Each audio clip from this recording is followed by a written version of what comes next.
Morning and Assalamu alaikum. How are you all? I am grade 5 science teacher. Remember in the last topic where we started chapter number 2, that was protecting plants. We studied about the botanical gardens, that was about taking care of the plants and the flowers. So now we have another topic, and that is how can we distinguish between different type of flowers.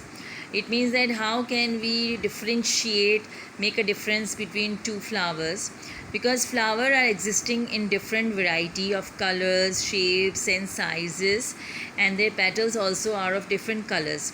When we have to distinguish or differentiate between flowers, we have to see the design of their petals, their colors, and sometimes their fragrances are also making them differentiate from each other. For example, some people often confuse daffodils and dandelions because of the color, but it's important to note that they have completely different textures. Some have smooths and some have rough texture. Okay. There is a fascinating fact that I would like to discuss is that a seed bank is a store or a facility in which seeds of variety of crops and wild plants are stored for long periods of time to conserve them. A herbarium is a collection of preserved plant specimens. Okay, many specimens of flowering plants release a scent or fragrance. Flowers may be of similar in shape and color, but there are no two flowers with a similar fragrance. If one flower has one fragrance, the other flower will be having another fragrance, and no two flowers are of the same shape and color or design.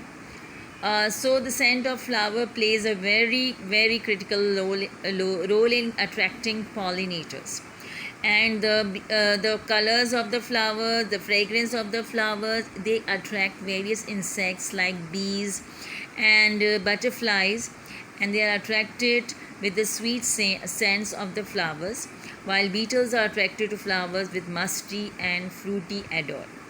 So flowers that emit fragrances at night are often pollinated by bats or moths. You can smell the fragrance of flower only when it is ready for pollination. Now you can see these two flowers. They also emit strange smells. Some flowers not even they always doesn't have a very good smell. Sometimes they smell very different and very strange smell. You can have a look at the different flowers. You can see the insects sticking to the flower, and for many flowering plants, the production of fragrance is not limited to just one part. Some plants, like orchids, have special scent glands called osmophores that can be found on either other parts beside the flowers. Okay,